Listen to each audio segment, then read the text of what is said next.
Hello and welcome to Spiritual Shit, your guide to the down and dirty of modern spirituality.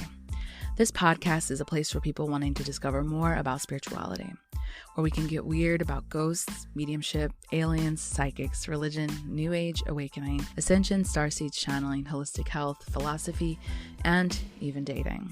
Some shows will be just me rambling about my mystical experiences and discoveries, while other shows will have guests to open up new perspectives and views. I hope you'll join me on this journey as we discuss and open up what spirituality in today's modern world really looks like. Remember to like and subscribe to never miss an episode, and hit me up at thelovelyleah.com or at thelovelyleah on Instagram so we can connect. Become a Patreon supporter to get access to behind the scenes of our guests, freebies, early access to new episodes, discounts on merch, and more.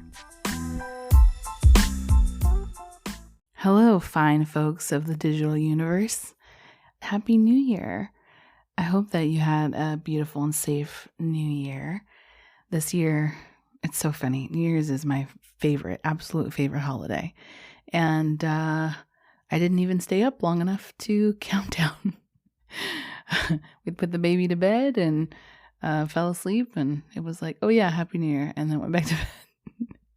So nothing too eventful for myself, but I did make sure to sit down and set my intentions for the new year. And it's something I do every year. It's not to be superstitious or anything, or even, to get into a space of like, these are my resolutions, but intentions. I want to kind of shoot for the stars and then land somewhere around the clouds. So I have made some large intentions for the show and for impact to help the world in bigger and better ways.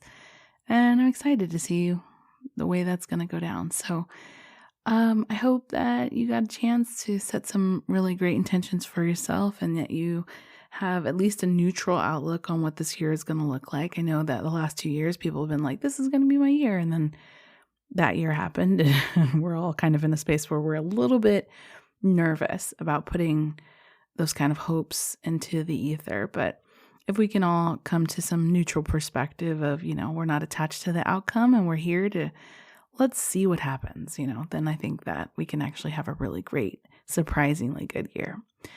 So now let's get into a few announcements. One, I want you to go to spiritualshitschool.com and check out the new course that I have.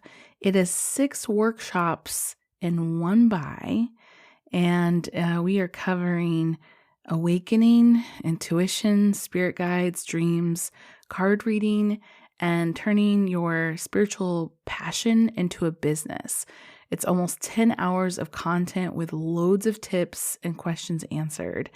And this is something that I was going to offer for what I would call a deserving price, considering how much content is involved there. But I'm offering it at an introductory level for $111. And it will spike at no said given date, maybe in the next month or so, maybe next week. I'm just going to change the price and raise it when Spirit tells me is the right appropriate time. But for now, you can get it for $111, 6 workshops in one about awakening, intuition, spirit guides, dreams, card readings, and turning your spiritual passion into a business. And I think that it's well worth it. My Patreon members have gotten the benefit of being able to do our monthly workshops. And if that's something that you're interested in, you can always join patreon.com/thelovelyleah to be a part of our monthly workshops and become a $10 member. But if that's not your jam, you're more than welcome to buy these workshops on spiritualshitschool.com. So that's cool. You would have an advantage to going to Patreon and becoming a member this month because of all the wonderful after content we have per usual. You can become any level member to get access to that. And in fact, today's interview, we are talking to Thomas Campbell of MBT, My Big Theory of Everything. And so we talk for almost 45 more minutes and get super in depth because there's so much to cover when we talk about what it's like to live in a simulation. So you'll get to hear this interview. This interview was so good and it had so much to offer. And like the first 30 minutes, we're just covering kind of groundwork of the book and theories. And so if you stick with it, if you're not so much a science person, if you stick with the first 30 minutes, it starts to flow more towards the middle of the interview where we get a bit more into the spiritual aspects of that. But I think I get super nerded out about a lot of like physics and metaphysics and things like that. And so it was such a joy. I had so much fun talking to Thomas, and I'm sure you guys will really, really enjoy all the information he has to offer. I wanted to say the next workshop that we do have is February 6th at 10 CST, and we are talking about how to approach healing and trauma wounding from a spiritual perspective.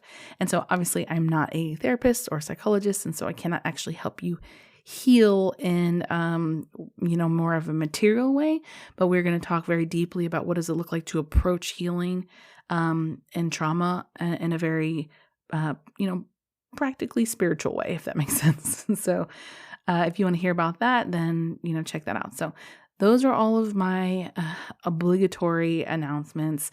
The last one is that if you have followed me on Instagram and you have gotten a DM from me, it is not me.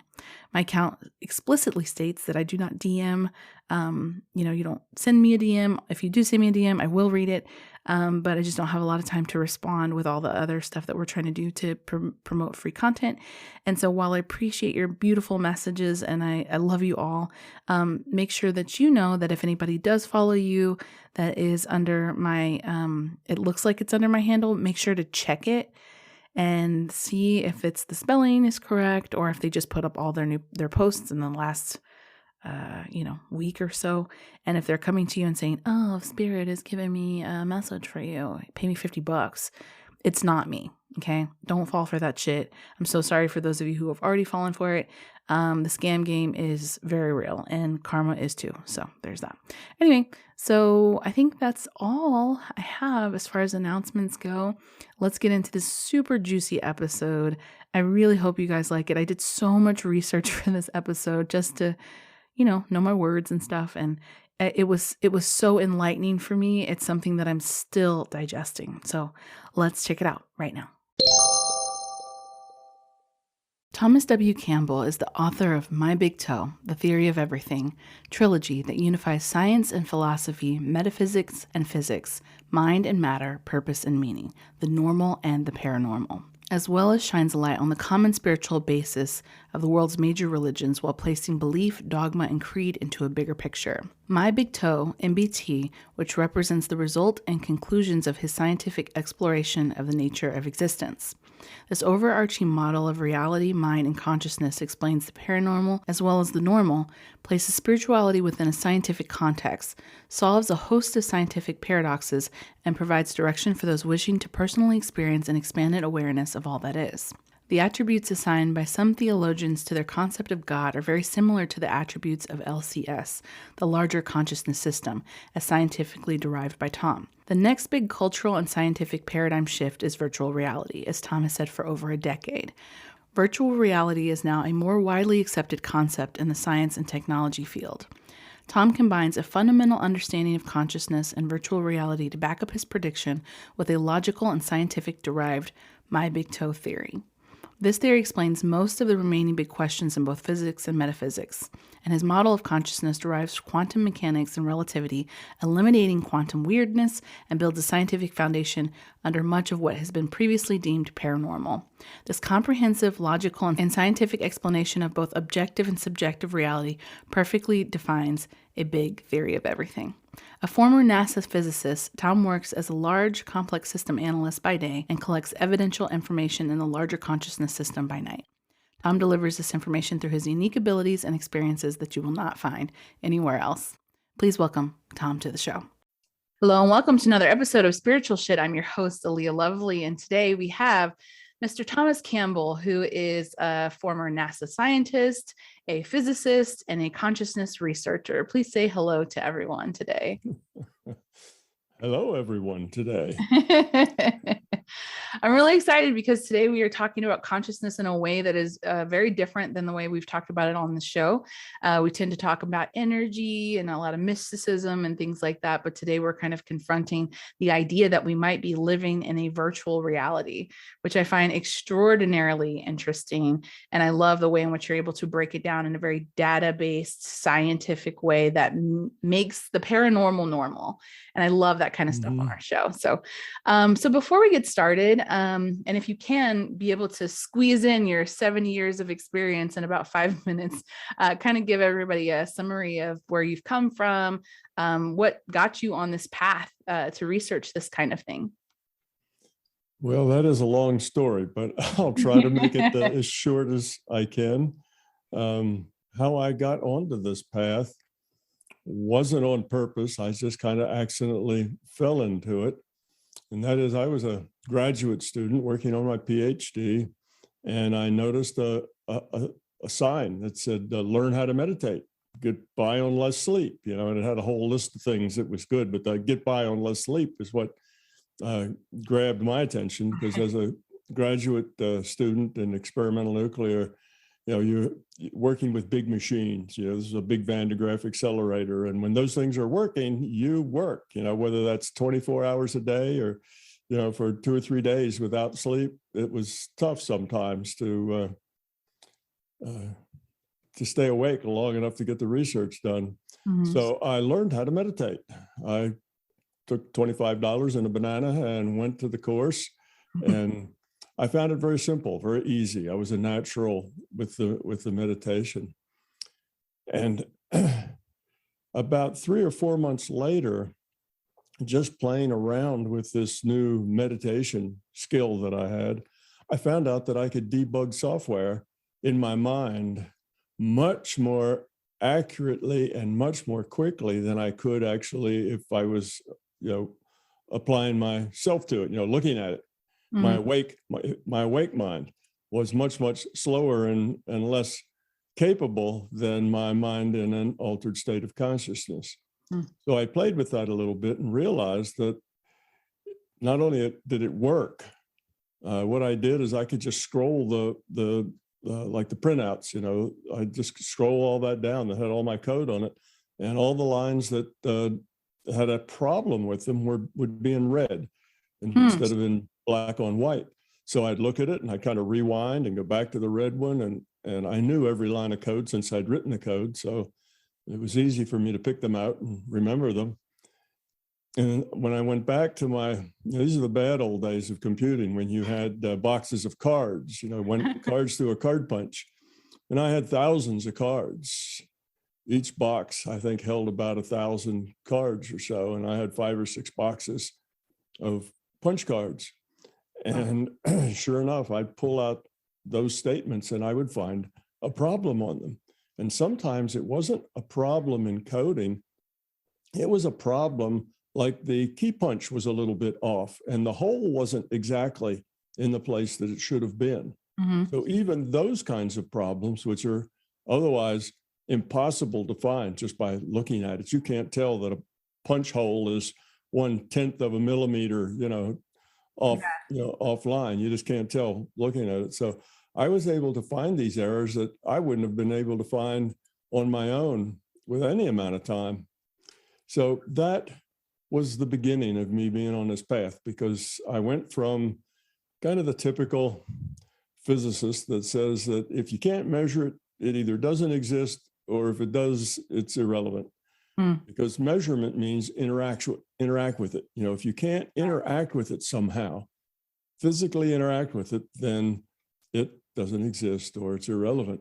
So that's a typical materialist viewpoint. And that was my viewpoint then. But this little thing with the debugging code in your mind completely threw that out the window, because here was something that there was no physical way to touch it or measure it or interact with it. Yet it was real, it was effective, and it was repeatable.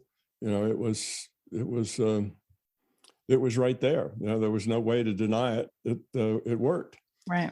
So that opened my mind. And what physicists do is that they try to model reality. That's kind of their job description. And I now had a bigger reality to model. I now had a much bigger space that I knew I lived in, that I could operate in, beyond the physical. Mm-hmm. So, I don't know. I guess I got out of graduate school. I got a job, and my boss had read a book called Journeys Out of the Body by Bob Monroe. And he tossed me the book and said, read it and tell me what you think. Well, I did. I read it, and my opinion was, well, if this guy's making it up, he's a pretty good storyteller. Maybe it'll help him sell some books. But if he's not making it up, wow, that's really impressive. There's a whole new dimension to reality that he's able to explore. And if he can do it, why can't we do it? Is it special about him or what? So we left it like that until another month or two, when it turns out that Bob Monroe lived not that far away from where we lived. He wasn't that far away. So a bunch of us made an arrangement to go talk to him. And of course, what we all wanted to know, is this guy making it up? Is he a storyteller? Is he a hustler? Like a carnival barker, yeah. or is he for real? So we went out and I talked with him, and I found that he was very much for real. He wasn't trying to sell anything. He was just trying to explain what happened to him. And not only that, he had just built a building that was going to be a lab for studying consciousness. And he was looking for some scientists that would help him, do it right, with right protocols, and, that could actually make science out of it. Mm-hmm. So myself and another friend, Dennis Merrick, electrical engineer, we volunteered. Now I'm 20 something at this point. I'm just fresh out of graduate school. I'm like 28 years old. And put that in context, I'm 77 years old now. So that was a long, long time ago. In a universe far, far away. But anyhow, so we started going out to Bob's lab, working in his lab, building test equipment, doing experiments, trying to get this phenomena such that we could measure it. We could find some consistency about it, some logic to it. And Bob was a good teacher. So within a year and a half, maybe, Dennis and I were both going out of body on demand. We were doing the same thing, because that was our deal with Bob. We said, Bob, we'll work for free, but you have to teach us what you know. Yeah. Because, it's a big difference between talking to or studying somebody else's experience and having your own. Right. And if it's not your own, then it isn't entirely real. It's a different thing altogether. Right. So we wanted it to be our own. And he complied. He did that. So it was our own experience. And my job on the team was to figure out how it worked. I'm the physicist. That's what we do, model reality. So it's like, time to go figure out how all this works. And Dennis was more into building and getting equipment and get the lab set up so we could make some measurements. So anyway, that's how I got started in it. And that was early 1970s, in that time frame. So I haven't stopped working at it yet. Yeah. So it's been a long time. So yeah. I was dual careered. I started my career in physics and started my career in conscious research pretty much the same time, within 6 months of each other, and been working at both of those steadily ever since. Sometime in the early 2000s, I had written down the things I thought I knew about consciousness from my own experience. And my experience was one of a scientist. What I did is I would go into this out-of-body state, and then I would do research there. In other words, let's say we were studying remote viewing or healing or something. Well, I would change a variable. Well, last time I did it like this and it worked like that. Now I'll do it a little differently. How does that change how it works? And then do it a little differently again. And how does that change how it works? So it's this typical scientific, boring, do it over and over and over and over again until you start to isolate what variables do what. So it was kind of start from scratch. So I spend 35 years doing that sort of research. Came to some some conclusions about consciousness, some facts of consciousness, facts that I had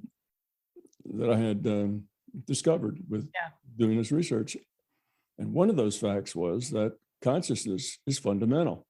Mm-hmm. And I knew that was true because I could do things in consciousness that affected the physical, but there wasn't anything I do in the physical that directly affected consciousness. So the arrow of causality went from consciousness to the physical, not the other way around. Mm-hmm. So I knew that consciousness was fundamental. It was primary to the physical. It was more fundamental than the physical, and that the physical really was a product of consciousness. So which is a huge discovery, because a lot of times scientists, when they're talking, often ask a lot of questions around consciousness. They don't really know where to put it. And they're kind of like, we'll put it over here. We're not going to research it to deal with that too much. So that's a really, really good thing. Yeah, they have no idea really. They want to measure it. They think consciousness is something created in the brain, that it's a phenomena created by the physical, when it's just opposite. The physical is something that's created by consciousness. And that took a while. The writing of the book was like 5 years in the process, because I had to figure it out also myself as I was writing it. But since then, I've learned a lot as well. So you keep learning and you keep growing, and it never stops. It's just it's a study and an investigation that probably will never end. Yeah. So I've learned a lot since. And if you've been to my website and the YouTube, I've got thousands of hours out there of I know. I was reading and watching lots of them. What I find really interesting, if we can, is to go back a little bit, because you didn't just kind of come upon this after, doing your science and your degree, and then it kind of stumbled upon it. You had, from a child, been able to travel out of body, have astral experiences, and have really a lot of interaction with entities, as I understand it, that even gave you a message about your wife. Can you tell them that story? Oh, yeah. Well, I did when I was, 6, 7 years old. And it's not that uncommon for young children to have experiences in the non-physical, or have non-physical friends or whatever. It's pretty common among children to experience that. Yeah, I was approached by a couple of non-physical beings just as I was falling asleep. That started up a conversation, and that sounds pretty normal. And if I had told my parents about it, they'd figure, he was just dreaming, right? So kids have these, and I did. And I talked to these guys, and they took me out of body. They did something to me, and then poof, there I was floating in my bedroom. And they told me, go. And I like, go how? And I finally figured out it was my intent would make things go. And I up through the wall, I went, and down in the yard, and I started playing with it. It was a lot of fun. So that was my first out of body at, let's say, 6.5, 7. And I learned then. They came back afterwards, and I kind of pushed on them to teach me how to do that myself. I didn't like the idea that I had to wait for them to come and do this. So they did teach me, and I was able to do it myself. And they began to teach me things in the non-physical, how to get around in the non-physical, how to interact, how to keep your mind focused and steady. And so it was like taking classes. And I did that for a while until I got to a point where they said, we don't want you to grow up and be too strange, because that won't be good. You're going to, it won't be good for your psychological development. So we're going to stop this for a while. And they did. They put a lid on it. And after that, not only did they not come and get me out, I couldn't get out. I was kind of locked in for a while. So it wasn't then until I was out with Monroe, right, from 7 years to 27, 20 years later, that I was out there, that it all started to come back. And a lot of the experiences that I had turned out were experiences that Bob Monroe was having, so we kind of made a connection between things that he was doing and getting, things that I had done and gotten. So that was I started early and I learned a lot early. And I think that was all just in preparation for when I actually got to the point where I was grown up enough that I could do something more serious with it. Yeah, I had lots of premonitions. You talk about my wife. Yeah, I was about 14, I think, and I always had these. I don't know. I didn't call them entities. They was just something in my mind, and I could ask questions and get answers. And I knew not to ask trivial questions. These had to be important, big questions, kind of thing. And at 14, you're up to your eyebrows in hormones, and things are changing very, very fast in your mind. And I asked them about, would I ever, find a female, a girlfriend? And they told me, yes, I would. And I said, oh, great.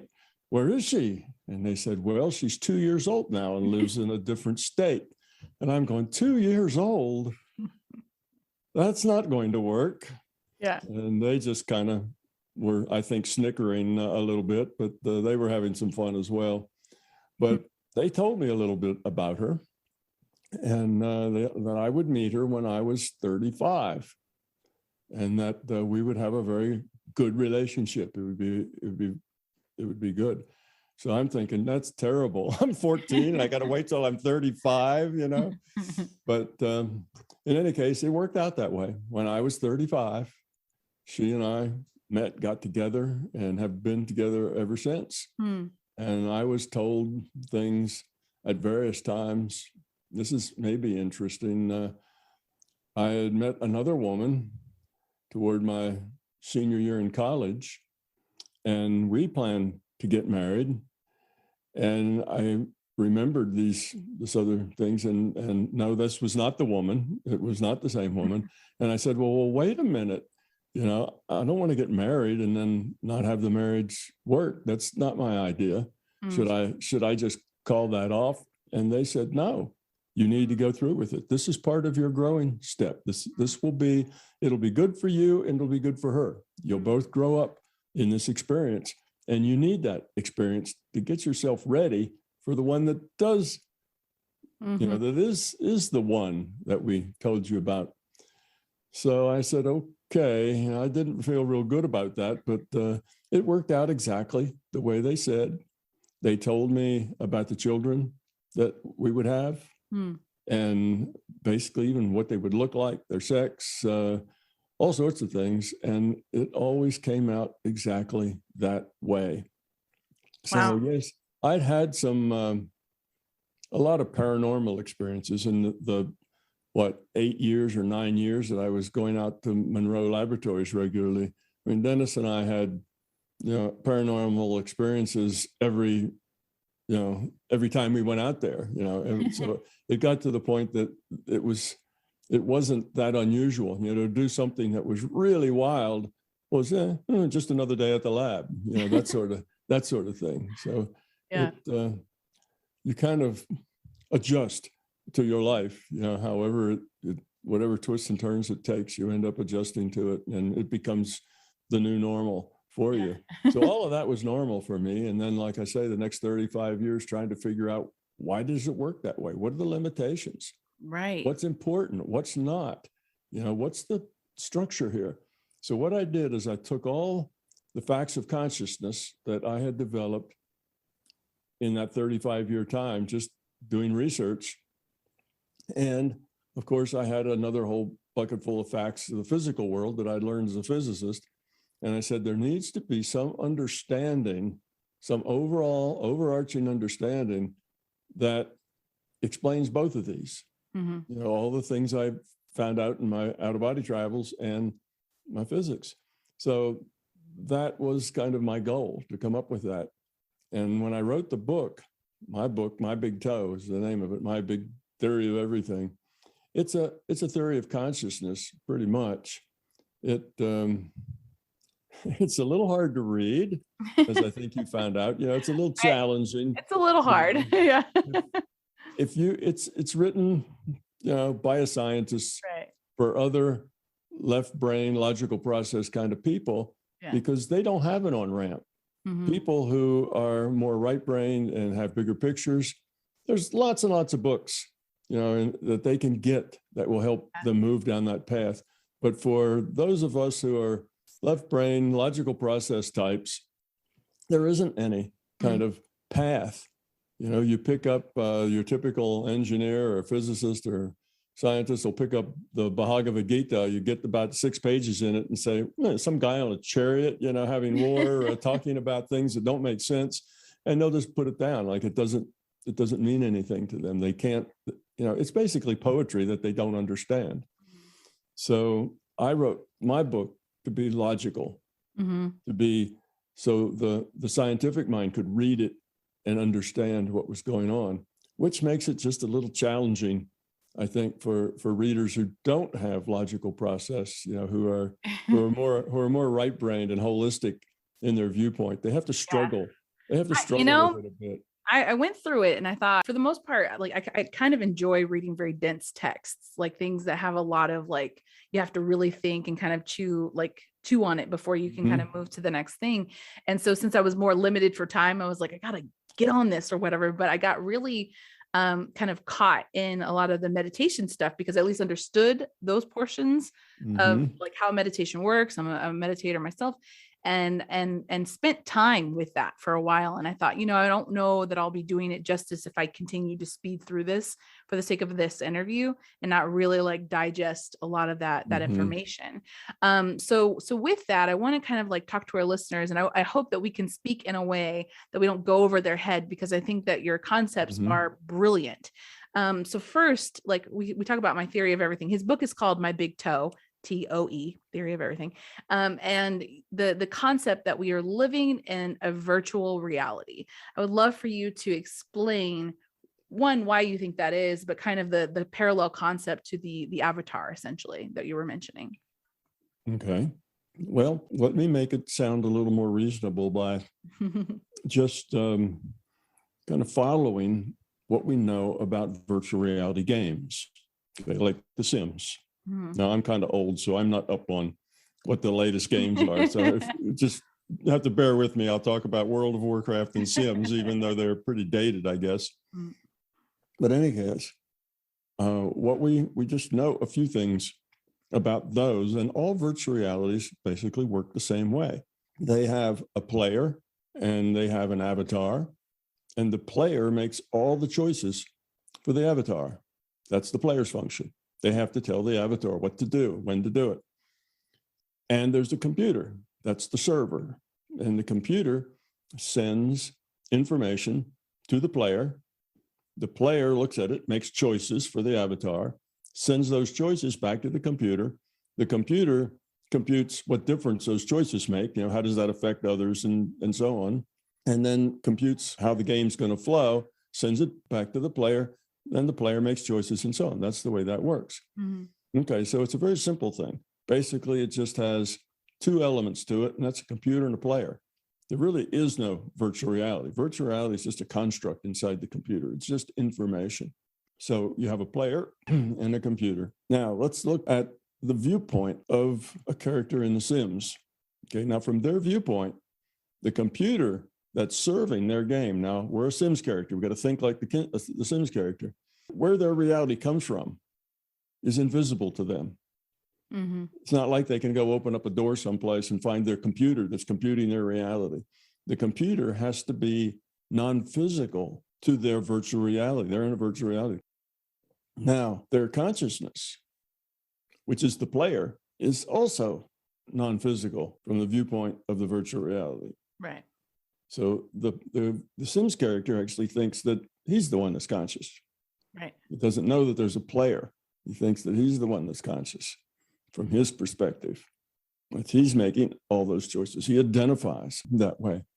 So in a virtual reality, from the avatar's viewpoint, the player and the computer are both non-physical. Now, what's really going on is really there's a player and a computer just having a conversation, right? The way we talk, they're just passing data back and forth. All right, now, how does that apply to us?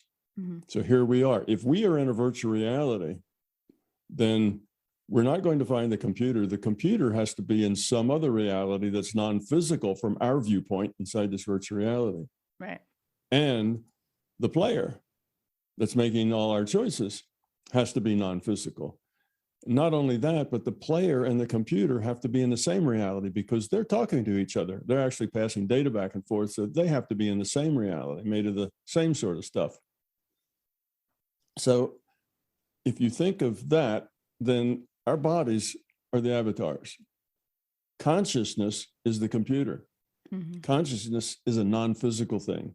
I mean, how much does consciousness weigh? How much volume, what kind of, how much consciousness can you put in a jar of a certain size? Mm-hmm. Well, those things don't make sense because it's not physical. Right. Anything physical, you can tell how much does it weigh, how much volume does it take up. Those are the ways that those physical things are like that. Consciousness is not like that. It's not a physical thing. So consciousness is the computer. We are players. We are subsets of that consciousness system. So there's this thing I call the larger conscious system out there. We can maybe just call that source.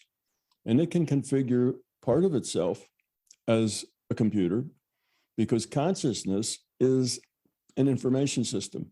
Mm-hmm. That's really what consciousness is all about. What are you aware of? Oh, I'm aware of that. Well, what's that? Well, describe it. It's information. So consciousness is awareness. Awareness is about getting information, processing information, mm-hmm. sending information back out. That's what consciousness does. It's an information system. So this information system configures part of itself as a computer, a server. It configures part of itself as us, which I call an individuated unit of consciousness, just another piece of that consciousness system.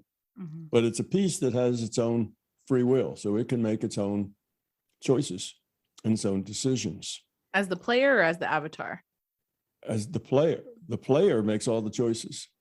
So your physical body is just a computed thing. Physical things, our physical reality is a computed reality, a virtual reality, a simulation, or the way physicists talk about it, it's information-based. Mm-hmm. That's a way to say virtual reality and simulation without stirring up a lot of excitement about it that they can't answer. So they just say it's an information-based reality. And many physicists, agree with that. We live in an information-based reality.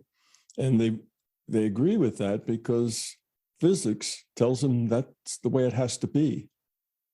If they do, these fellows that go over to CERN and they smash things together and see the little particles that come out and try to understand what's happening.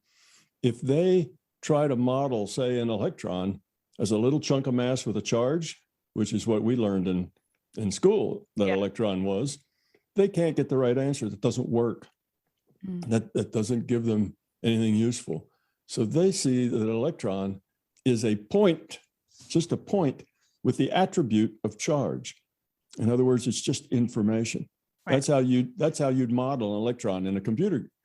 You'd make it a point and you give it the attribute of charge. Mm-hmm. So they realize that from physics that we do live in an information-based reality, but because they are materialists, deep down inside, there's a materialist heart beating in there.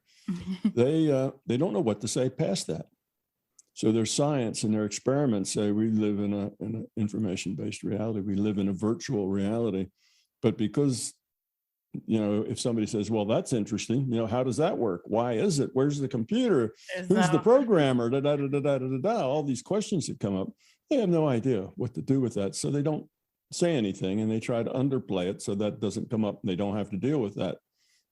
So physics pretty much agrees that this is a virtual reality, but they don't like to talk about it.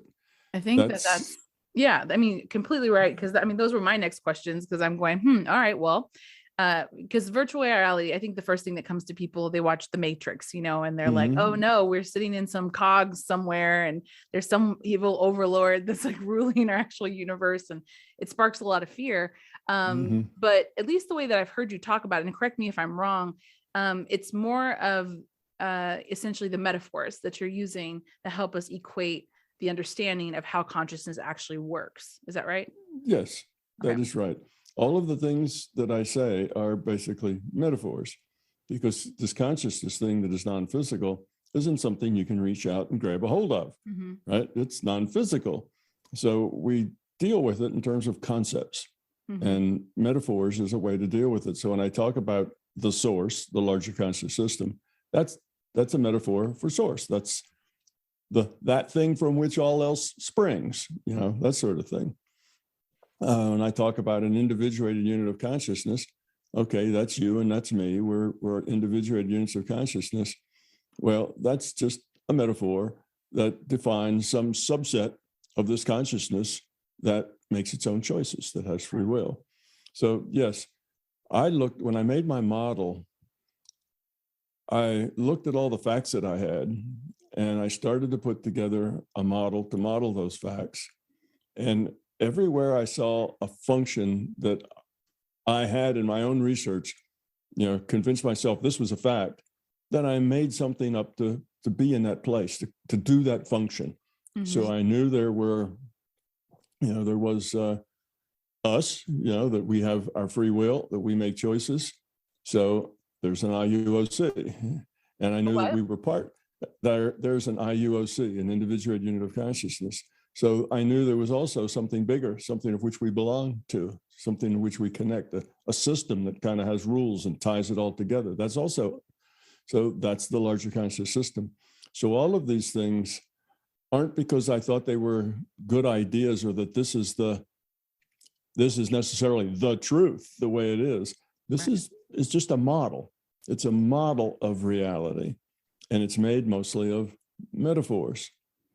Now, I think the computer metaphor turned out to be pretty good metaphor, because metaphors can be, pretty accurate. They can sometimes describe very closely something, or metaphors can be kind of, what can we say, very airy and abstract.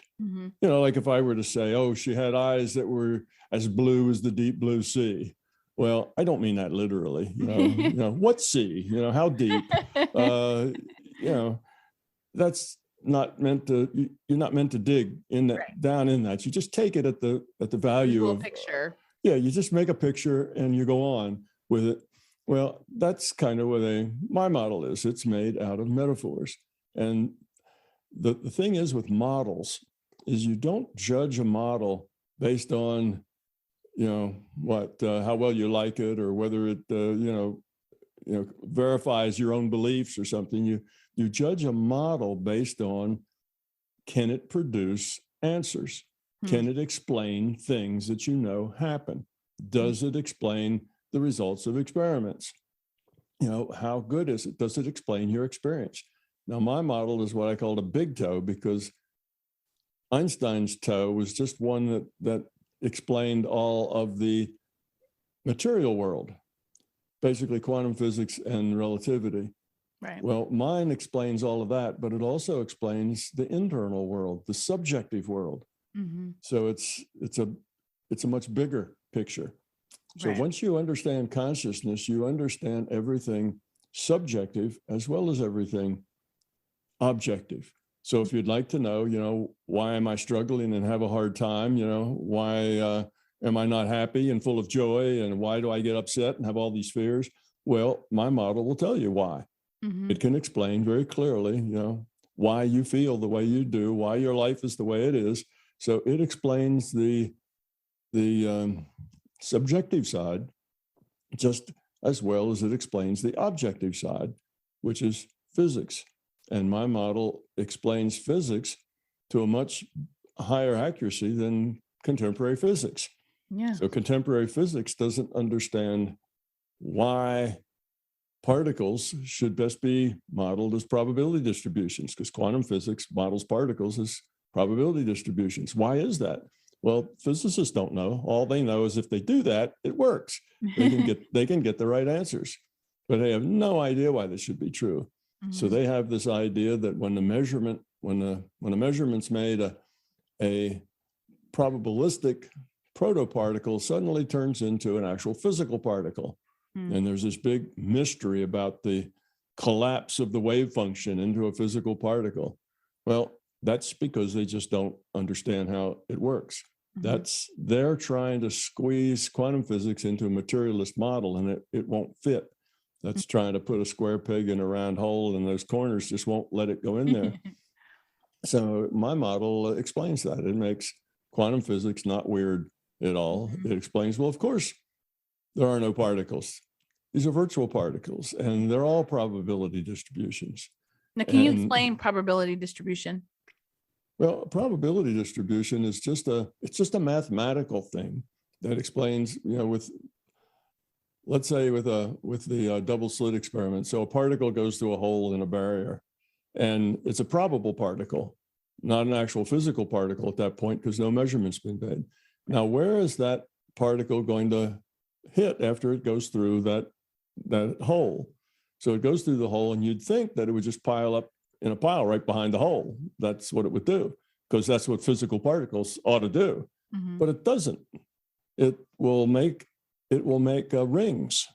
They're called Newton rings. It'll make rings around that hole. So there'll be a little pile of particles at the center, but there'll be a ring then around those. And outside that ring, there'll be another bigger ring. And outside that ring, there'll be another bigger ring. And why is that?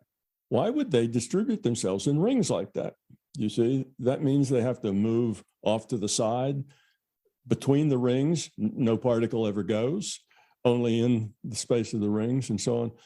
So they would say, conventional quantum physics says that the probabilistic particle has a probability of being somewhere on the screen, which is the thing behind the hole in the barrier. And they do calculations to see where those probabilities are. And that's the probability distribution. It has a certain probability of landing here and a certain probability of landing there and so on. So they can calculate in terms of probability, but it's just one particle. Right. It's just one particle. So the one particle comes in and bingo, it lands over it. They take the measurement with, let's say, a piece of film. That's the screen. There, it hits there, and it makes a little flash of light when it hits that screen. So that's the measurement then, is where it hits the screen. So why does it do that? So they come up with a lot of mathematics to explain that. But, I shouldn't even say that. They don't explain it. They have some mathematics that will help them get the right answer. Yeah, that'll justify it and will tell them so they can predict where it's going to hit. But they have no idea why that math should work. So that's it. But now in my model, the basic logic of the physical world as a virtual reality, I have to build it up from scratch. You find out that the way the system is able to determine something new, the result of some unknown, is that it takes all the possibilities. What are all the possibilities that could happen? And what are the probabilities of each one of those possibilities? And then it takes a random draw out of that probability distribution. And that's how it decides where things go.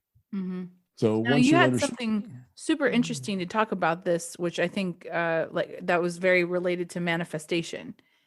And I heard it in an interview or something like that, thinking about like the probability distribution and how we're able to essentially swing our probability in our favor by our intention. Can you explain that?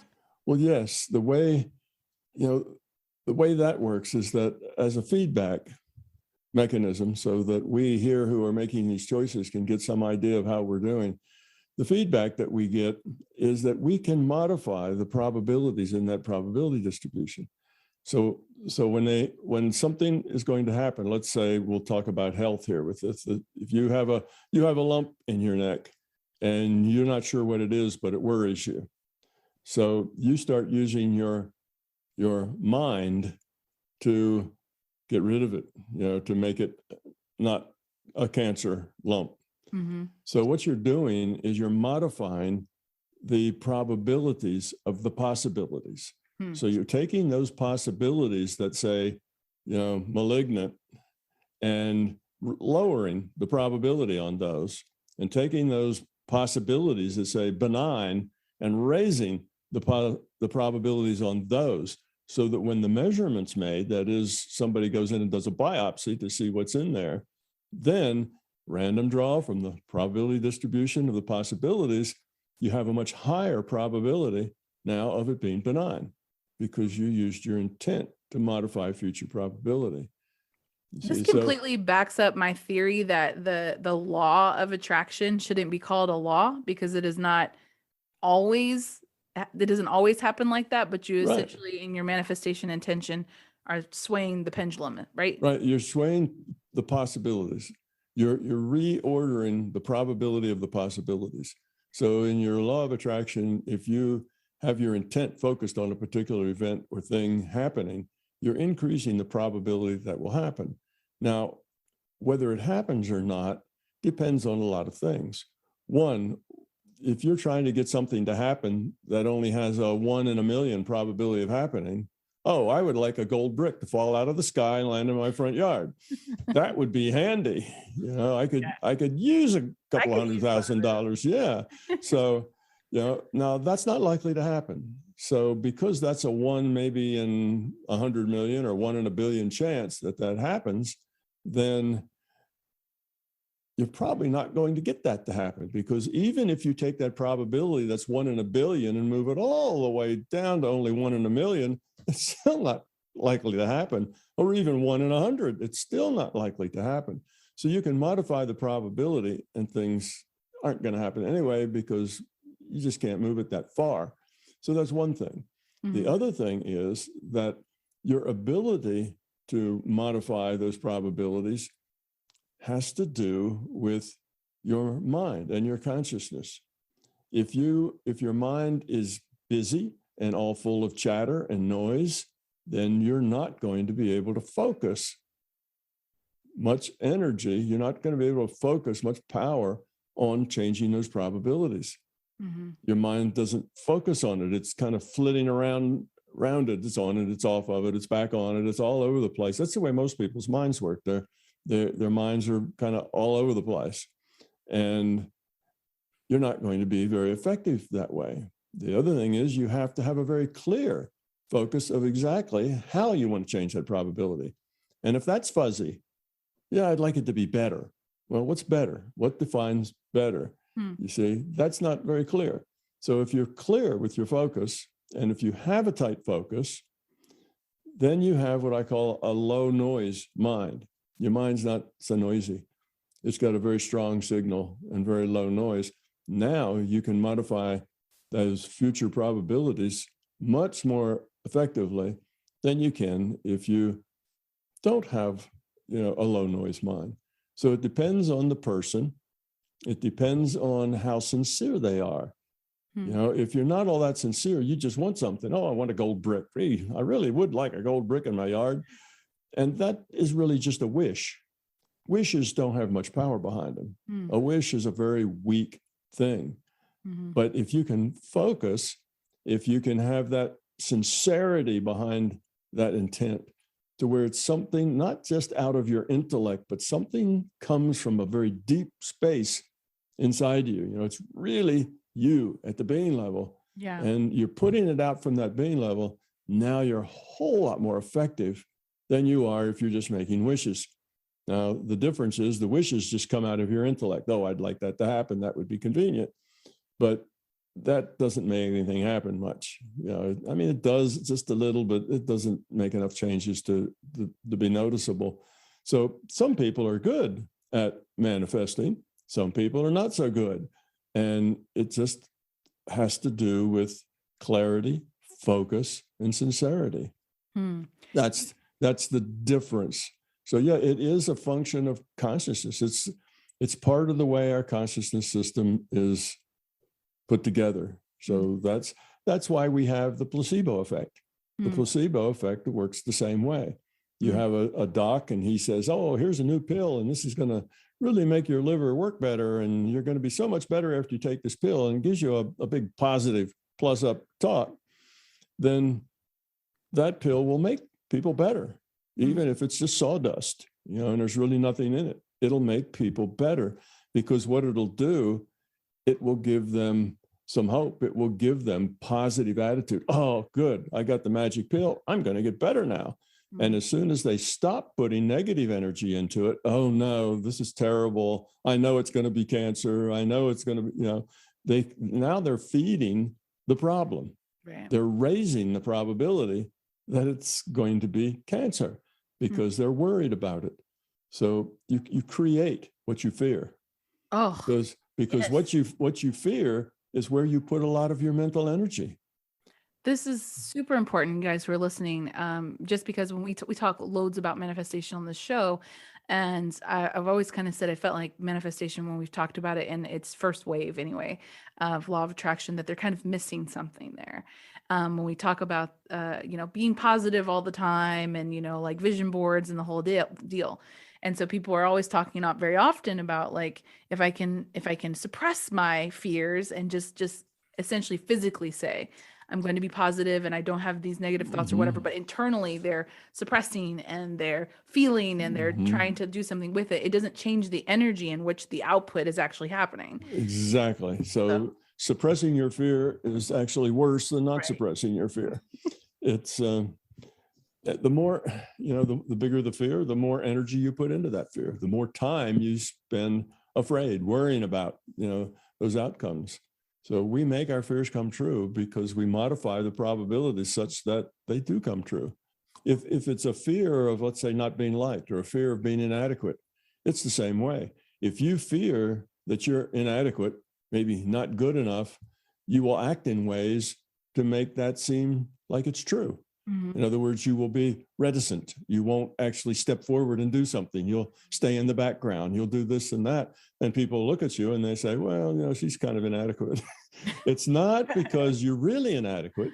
It's because your fear makes you act as if you're inadequate. And of course, you can do just the opposites. You can feel inadequate. And instead of becoming a shrinking violet, you can become arrogant and forceful and pushy because you're inadequate. And that's another strategy. But again, it's the same way. So you're pushy and you're forceful and you're demanding, and people find that not very nice and not very adequate, and they don't like it. And there you are back in the same spot. Right. You see, so however it is you decide to pretend that the fear isn't there, whether it's by being a shrinking violet or by being aggressive, you end up making that fear come true. You put yourself in a situation that creates what the fear is afraid of. So it's all part of the same thing. The placebo effect, the law of attraction, there's lots of things that fall into that category. But we have this ability to modify future probability with our intent. Is this where you kind of talk about people being able to predict the future? Well, you can't predict the future precisely. What you can do is look at those future probabilities. The probabilities, the future is just probability. It's not done. It's not deterministic. It's not like this will happen and nothing can ever keep that from happening. It's that certain things are more likely to happen than others, right? That's the possibilities and the probabilities. Would that explain kind of how some people who are psychic or have some of those gifts and have a lot of premonitions, are they just better readers of the probabilities? Yes, absolutely. They've learned how to get data out of that probability distribution. So they can tell you a lot about maybe how you are or, attitudes you have and things like that. But they can also predict things. And many of those probabilities are pretty strong, that this is likely to happen this way. So just like we were talking about, if you are very inadequate and feel negative towards yourself, well, there's all kinds of things I can predict about you, right? I can predict a lot of things. Your life is going to be a struggle. You're going to have trouble with relationships. We could just go through a whole bunch of things and I could tell you about you just by knowing that fact. So yes, they read the database. People who remote view are basically getting data out of the database. People who see auras are getting data out of the database. So what happens is the system, because it decides things that are new that have to happen from taking a random draw from the probability distribution of the possibilities, it needs to know what all the possibilities are and their probabilities. So it has to have that database available to it because it's day-to-day, moment-to-moment choices that it has to render in this virtual reality are based on those probabilities and possibilities. So it creates this database called the Future Probable Database. And it keeps updating that database as things change because, again, those probabilities are changing all the time. So now as time goes on, that probable future database becomes past. Everything that could have happened and the probability that it would have, whereas in probability was everything that could happen and the probability that it will. So this, this is everything that might have happened in the past, but some of it didn't, and some of it did. What actually did is just a little thread through that database. So you want to read past life, you want to get data, somebody hands you somebody's old gold pocket watch that, your great-great-grandfather had or something, and you want to do some psychometry, which is you handle it and you see what's going on and maybe connect with the people and see what was happening. Well, all that is getting data out of that database. The fact that pocket watch exists is in the database, and who it was related to and who had it and what they did with it and what those people were like, that's in the database too.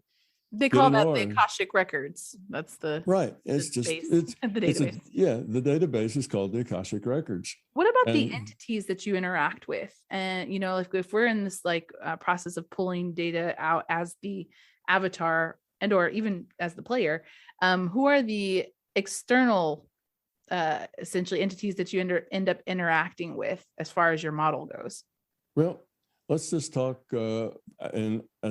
about out of body. That'd be the first thing, because when people go out of body, they often run into other sorts of beings, other kinds of characters in an out of body.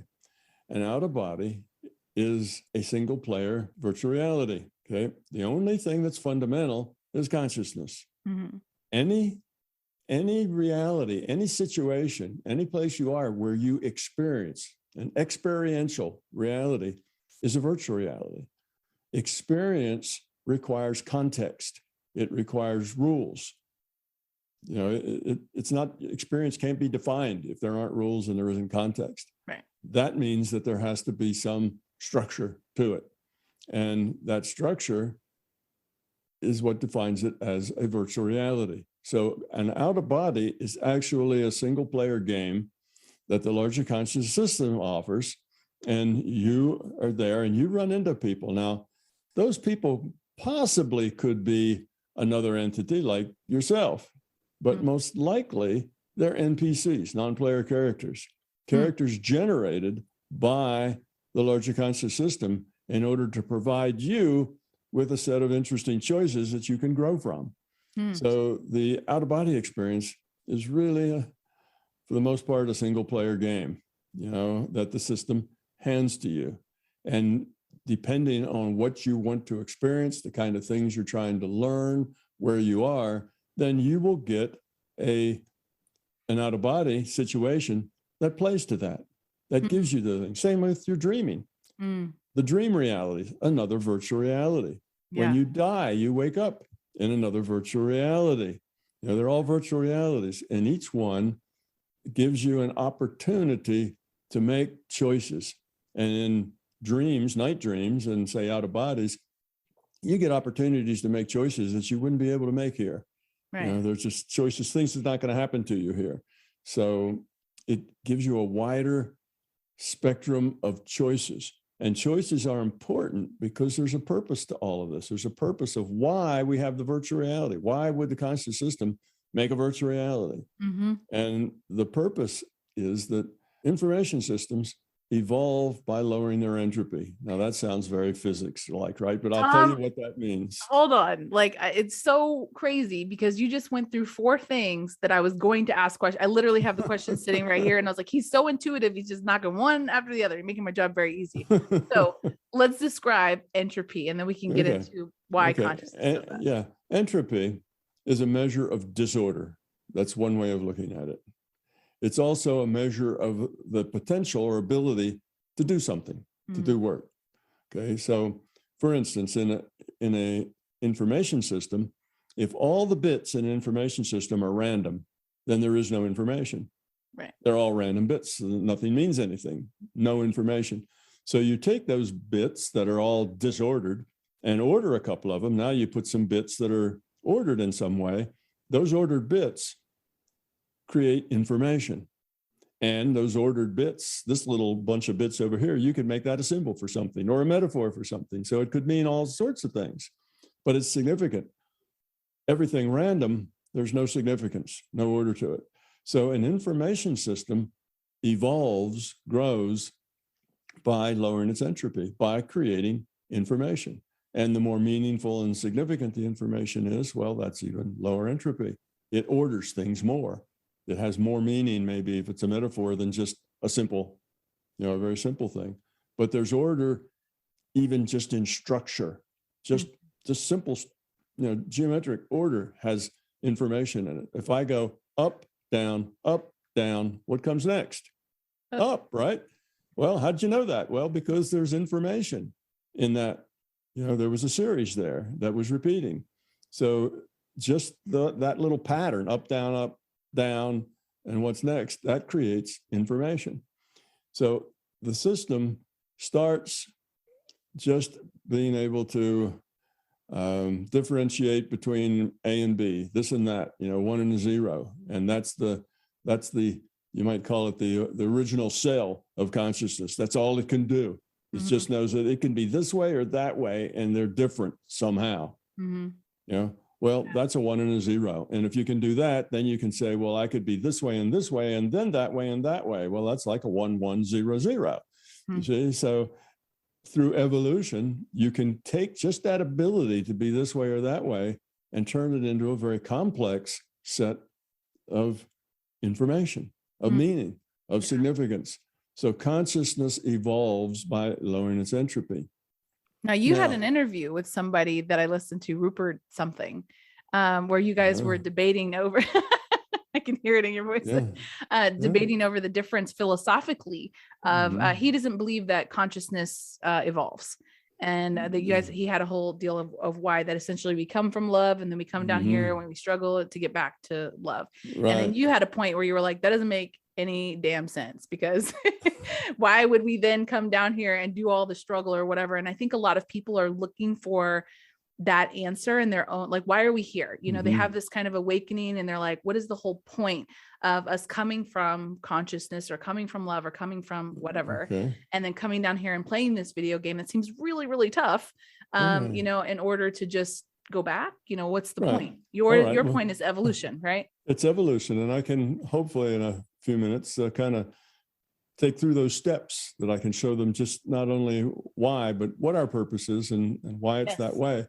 And that is, okay, so we have this very crude consciousness information system that's evolving.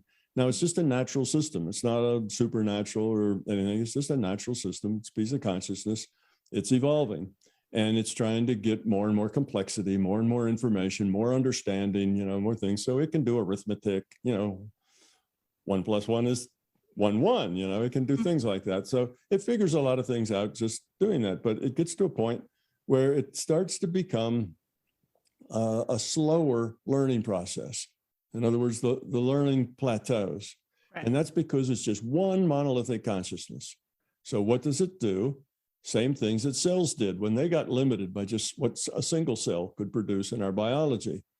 They split and did multiple cells, and multiple cells started to work together to make a thing that was not just a single cell, but a multiple cell critter, because that's more complicated and more ordered. And what does that mean? It's lower entropy. So good, that's part of its evolution. So it did that, and it made us. So this larger conscious system created subsets of itself that are individuated units of consciousness, you and I, and gave us free will, because otherwise it really wouldn't have accomplished anything. It just would have been itself again. So it had to give us free will, and then we interact. And when we interact with each other, there's so many more possibilities of a whole bunch of things with free will interacting than there is with just one thing. One thing is extremely limited just to its own ideas. But when you get different different subsets that have different experiences, they have different ideas, and suddenly there's a lot of value in that. And that, like I said, our biological cells did the same thing. There was a lot of value in making a multi-celled creature. It was more survivable. It lasted longer. It could do more things. Mm. So it evolves this way. Well, it got to a point where this evolution of lowering entropy stalled out again. And the reason it stalled out is that we evolve by making choices. So we make choices, and if those choices move us toward lower entropy, we evolve. If those choices move us toward higher entropy, we de-evolve. Okay, so that's the way it works. But now here was all these little chunks of consciousness just interacting with each other. And my model for this is, think of a big chat room, because what consciousness does is basically communicates. It interacts, with sending messages back and forth. So it's like a great big chat room. And there are no rules really, other than protocol for communicating. Those are the only rules. So what are you going to learn there? Well, not very quickly, because there's no consequences to anything you do. Right. It's totally devoid of consequences. So because the system started to slow down, it realized that it needed an environment that produced more consequences. What that means, it needed an environment that had a tight rule set. These are the rules. You have to work by these rules, because once you have rules, you have strategies, you have ways that work better than other ways. You get a game. You have science. You have science. Yeah, you have possibilities. You have lots of choices. So it needed a richer environment in order to help it continue to evolve. So it created a virtual reality. Now, it didn't program one. What it did is it got a rule set together, say, well, here's a bunch of rules that seem like they'll work. And it got initial conditions. In that case, it was a ball of plasma, very high energy, very dense, very high temperature. And then when it hits the run button, then that ball of plasma changes according to the rule set. Okay. Well, that's our Big Bang theory, right? It starts with a ball of plasma, and then it expands, and we have our universe, and we have suns and planets, and eventually us. So that's everything. So it started with a rule set and a set of initial conditions, hit the run button, and let this simulation, this virtual reality, just evolve on its own. Now, of course, it didn't get it right the first time. It probably went along and exploded. It didn't work. It fell apart. What happened to the dinosaurs? Yeah, well, that's another question. We can get to that. But anyway, so it didn't work very well. So it changes the numbers. Fiddles with the rule set, do it again. Fiddles with the rule set, do it again. Mm-hmm. And science has some very good facts that support this. The scientists have a set of like 5 what they call cosmic constants, that if any one of them changed, even in its like 10th decimal point, the universe would become unstable and would disappear. It would all fall apart. So they're very surprised, because it says, well, how do you have these 5 separate constants, all perfect, all tuned right down to the 10th decimal point? And if anything changed down there at that 10th decimal point, the whole thing would fall apart. Mm-hmm. Gee, it sounds like it was made just for us. How could that happen? Well, it happens because that's how you build a simulators, trial and error. All right, that one didn't last long enough. Let's twiddle with the numbers a little bit. And eventually, if you do enough trial and error, you'll end up with a system that's tuned right down to as many decimal places as you need in order to make it last long enough to be effective. So that's why we have a virtual reality. Consciousness created it as an entropy reduction simulation, a trainer for we. Now, reduction simulation. Yeah, so it's an entropy reduction trainer for individuated units of consciousness. So that's why we have the simulation. And now you and I could get out of the chat room without any consequences. We could log on to this game. And the way it happens is we are an individuated unit of consciousness, and we just take a piece of ourselves. I call that a free will awareness unit. It's just a subset of ourselves. And that subset doesn't have any intellectual knowledge, but it's representative of us, our quality, our entropy. And that is what logs on to this avatar in this virtual reality game called a human body. You see, so that free will awareness unit, it's a piece of your IUOC, logs on, and because it doesn't have any intellect, everything that it is in its experience while it was logged onto that avatar. Right. So it begins to identify with that avatar. It thinks it is that avatar because it doesn't have anything else other than experiences of that avatar. So that's us. We're really this free will awareness unit, subset of our individual unit of consciousness, and we're convinced we're really human beings. That we are these bodies because we don't know anything else. All right. What about when we talk about if you, I know you don't really believe in anything. You say belief is the enemy. It's just keep yourself skeptical. But when we talk about reincarnation, it's like the player continuing to log on onto the same game. Is there leak between the avatars, between lives, that they learn or keep some of that information between each game? Yeah, well, exactly. So, my model has reincarnation in it. I call it experience packets because I like to stay away from all the old baggage words that, people have emotional connections to. And the reason, not because I think that's a good idea, but because learning requires it.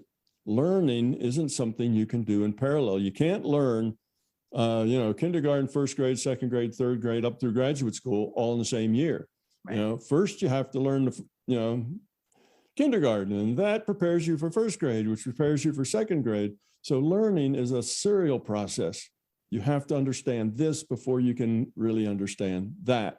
Right. And the learning keeps getting more deeper and more complex and so on. So what we are here to do, so we now have logged on to this virtual reality. And this is a point that will maybe make a lot of sense to some people. And that is that when you have an information system that is now a social system, right? It's got a bunch of individuated consciousness interacting with each other. In a social system, the way you reduce entropy, the way you minimize entropy, which means maximize your evolution, is by caring, is by cooperating, is by sharing. It's caring about other, not just about self. So that cooperative caring is the low entropy way of interacting in a social system. If you have a social system and it's just all about you, everybody's just out for themselves, that's high entropy. Everybody's struggling. Everybody else is everybody else's enemy. Everybody else is whatever. Even if they form cliques to beat up somebody else, those cliques aren't all that stable because whoever's the head of that clique, well, somebody else wants to be the head of that clique. They're not stable. They keep changing. So in any case, that leaves us with the idea that we are here in this virtual reality. It's a social system. And the point of our being here is to learn how to cooperate, how to care, becoming love, making it about other, not just about yourself. That is what we're trying to learn. That's the key. You ever read The Law of One? No, I haven't read it. It's probably just like that argument you heard with me and Rupert, and that was there's a philosophy that basically is the fact that we are all one. We're all connected. It's part of that. But the biggest concept in Ra, it's a channeled work, kind of like Seth's speech or Bashar or anything. Right. But he says our whole gamut in this game essentially is to learn to have a distribution of service to others more than service to self. It's exactly the same. Mm-hmm. Yeah, that's what we're here for. So we're here to grow up. We're here to become kind. Now, acting kind is nice, and everybody around you appreciates it when you act kind, but that's not the point. That doesn't help you grow up. What helps you grow up is being kind. And there's a big difference between acting kind and being kind. So we're here to grow up at the being level. To do that takes a lot more than just one set of experiences. That's just not enough, because what we have to do is change who we are. That's something that is a difficult thing to do. Right. So you have to have multiple experiences. You can't say, well, okay, Avatar, you got one shot, hope you come out the other side, a saint, that, you just have one shot. Well, that doesn't work, obviously. Learning is a serial process. You learn one thing and then you got to learn the next thing. So you need reincarnation for the system to work. Same thing with, World of Warcraft or The Sims or whatever. If you had a character in World of Warcraft and you only get one shot, as soon as your character dies, you're out of the game and we won't let you play anymore. You got one shot. Well, that's not interesting because it takes you through probably 50 deaths in World of Warcraft before you begin to understand how to not die, how to win, how to deal with those rules in that game. Mm-hmm. So the game as a learning, as a as a virtual reality trainer, well, you wouldn't want a flight trainer and tell your pilot, all right, you got one shot. We're going to put you in this flight trainer and that's it. Hopefully by the end of this session, you're going to be a good pilot because that's all you got. Well, that doesn't work. Yeah. Learning is serial. So we get to go around and around and around and do it again and again. And when we do, we just give whatever quality of consciousness we've earned. In other words, however low entropy our consciousness has become at that point, that's what we start with. Mm-hmm. That's that part that logs on to the next avatar. Mm-hmm. So our quality of consciousness accumulates with time. So we start out, but that you start with that quality, but you still have to make choices. Mm-hmm. You still have to make choices, and you can then make bad choices and de-evolve. Mm-hmm. But you're more likely to make better choices if you started with a lower entropy to begin with or a higher quality of consciousness to begin with. So that's how that works. So that's our purpose. That's why we're here. Mm. We're here to learn to not be so self-centered. We're here to care about other people and not just, again, it's not just acting nice, it's being nice, really caring at a sincere, deeper level. So that's the point of our existence. Now that ties a lot of things together. Virtual reality. Why? Well, it was necessary. The whole system got kind of plateaued in its learning. Without that, you need that thing. And what are our night dreams? What are our out of bodies? They're just another class. At night, what do you do in your night dreams? You make choices. Mm-hmm. And by those choices in your dreams at night, you evolve or you de-evolve. It's just another virtual reality in which you play. And when you go out of body, you're in another virtual reality that the system's feeding you the data stream. And there'll be NPCs, non-player characters in it. And there'll be situations and you have to decide, what are you going to do? Are you going to fight? Are you going to care? Are you going to, is it all about you? Are you fearful? Mm-hmm. It's just all those things. You get to make choices. And by those choices, you have opportunities to grow up.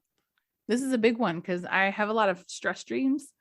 And I was like, what does MBT have to say about dreams? You already kind of said it. But the idea of some of those fears playing out in that particular virtual reality of things that I'm having in my waking life in this particular type of reality, trying to make me more aware of a lot of those fears that I have.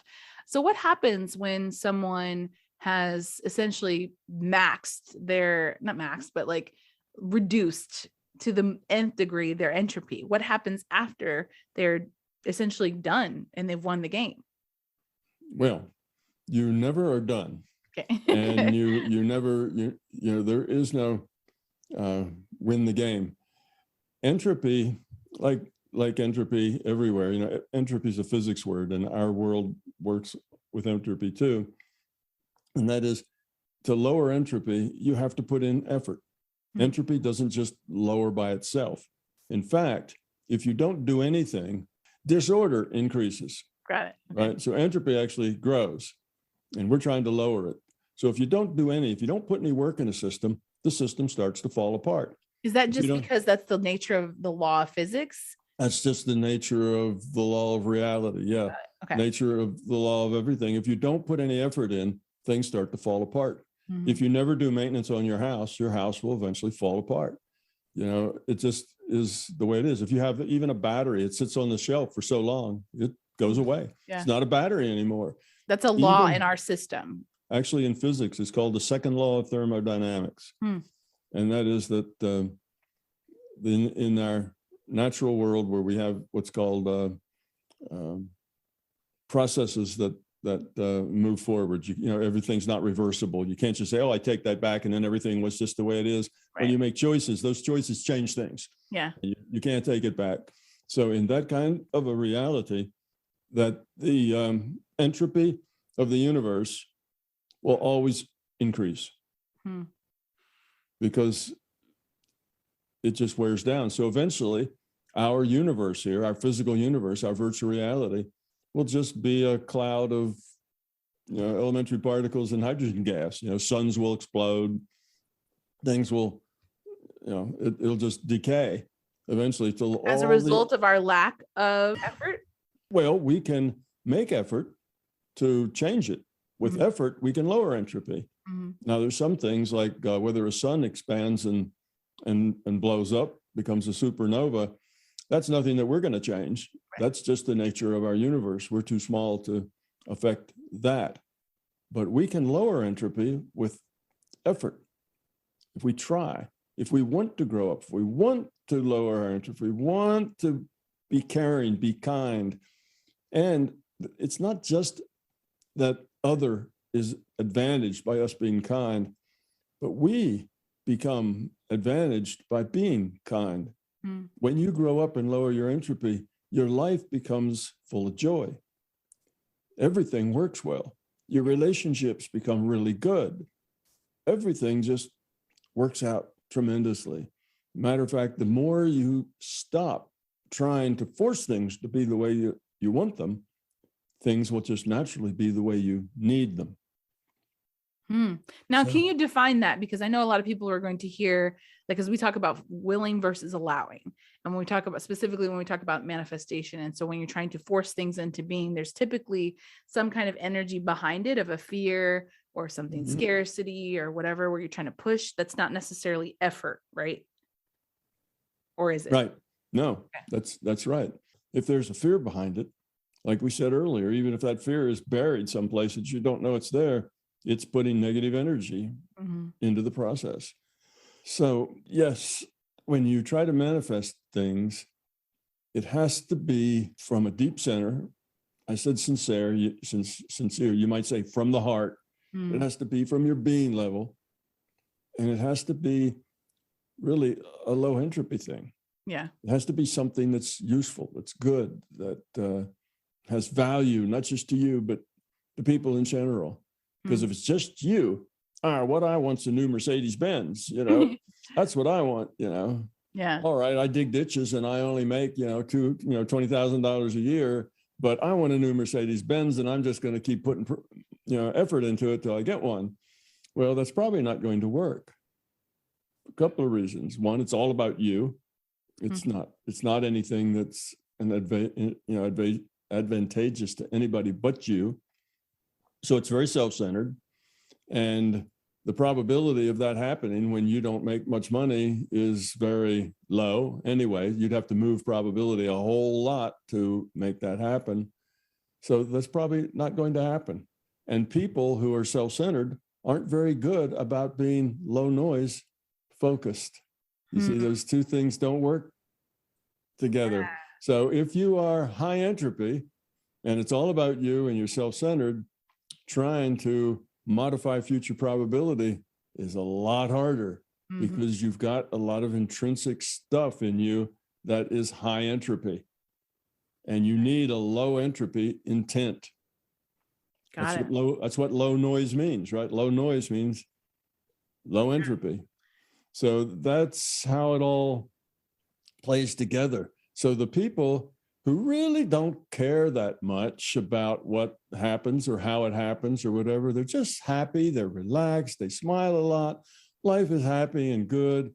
And whether they get this or get that, it doesn't matter. They're just as happy in an old car as they are in a new car. And they're just not into stuff so much. They're just into caring, they're into relationship, they're into growing up. Well, you'll find that for those people, everything they need just falls at their feet just as they need it. Everything happens just as they need it. Yeah. And if there's a problem or something comes up and, oh no, I'm going to miss the mortgage payment. Well, the landlord comes and says, you don't have to pay me this month. Things just happen And they go through life smiling, happy, full of joy.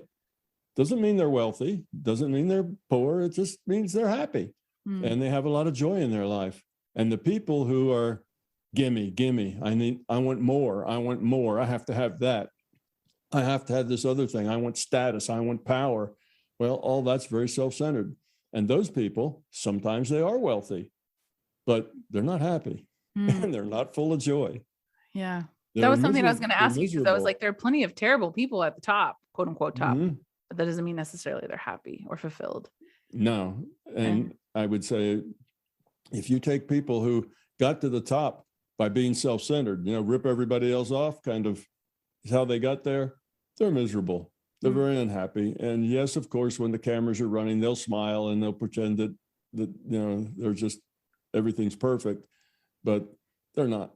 They're running scared and they're unhappy and they're insecure and they're just as miserable as the person who doesn't have those resources and is negative. So yeah, being positive is the key. Not fake positive, but like a genuine self-centered, or self-centered, not in the conceited way, but self-centered positivity. So we're actually gonna go to Patreon and do the rest of this interview over there. So guys, if you want to become a Patreon member, go to patreon.com/thelovelyaleah to be able to listen to the rest of this interview. But before we go on this platform, can you please tell everyone where they can find you and where they can buy your book? Okay, well, you can buy my book most any place books are sold, I guess. And if they don't have it, you can always ask them to get it, but it's at Amazon, of course. You can always buy any book at Amazon, I believe. You can buy it from my bookstore at my website, which is www.my-big-toe.com. If you want to know where I'm going to be and courses I might be teaching or things that I'm doing, you go to www.mbtevents.com.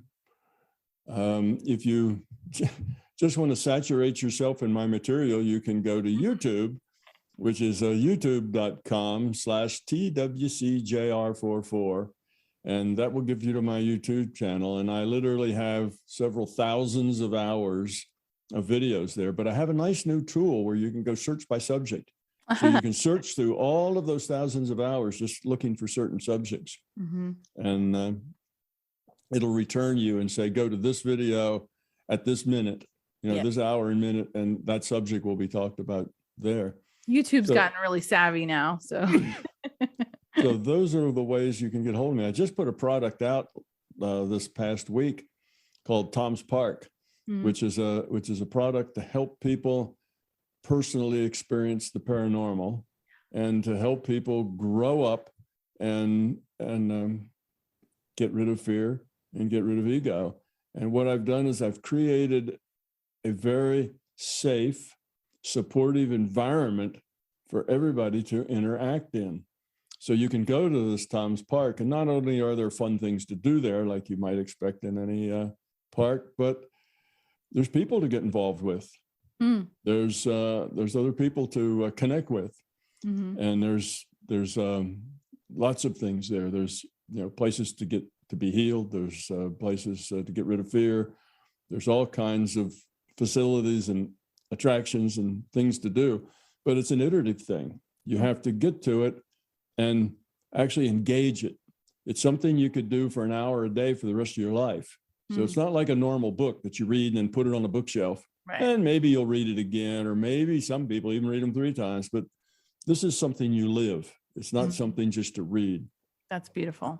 So so that's now available as a ebook. And in the next couple of weeks, we'll have an audio book and a paperback book with that in it too. It's not real thick, so it's not a hard read. It's not like the My Big Toe. It's not a hard read at all. It's a very simple read, and it just sets up a situation to enable people to grow up and help themselves get rid of their fears, understand who they are and how they work. But it's a tool, really. It's not just a thing to get into your intellect. It's a thing that you have to be yourself. You have to interact with it.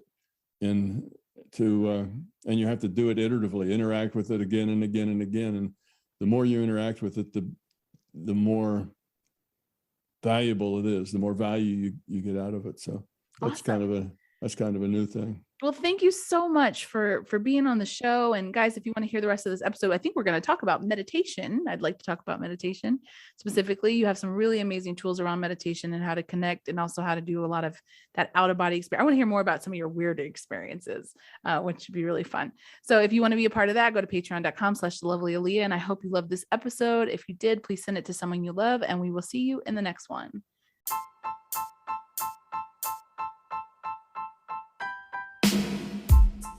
I hope you enjoyed this episode. Please share it with someone you love. And if you're interested in becoming a client for energy coaching or card readings, find me at thelovelyaleah.com to read more about what I do and to book your own session. And don't forget to add me on The Lovely Aleah on Instagram for daily content and inspiration, and hang out with me on Patreon. As always, thank you for listening.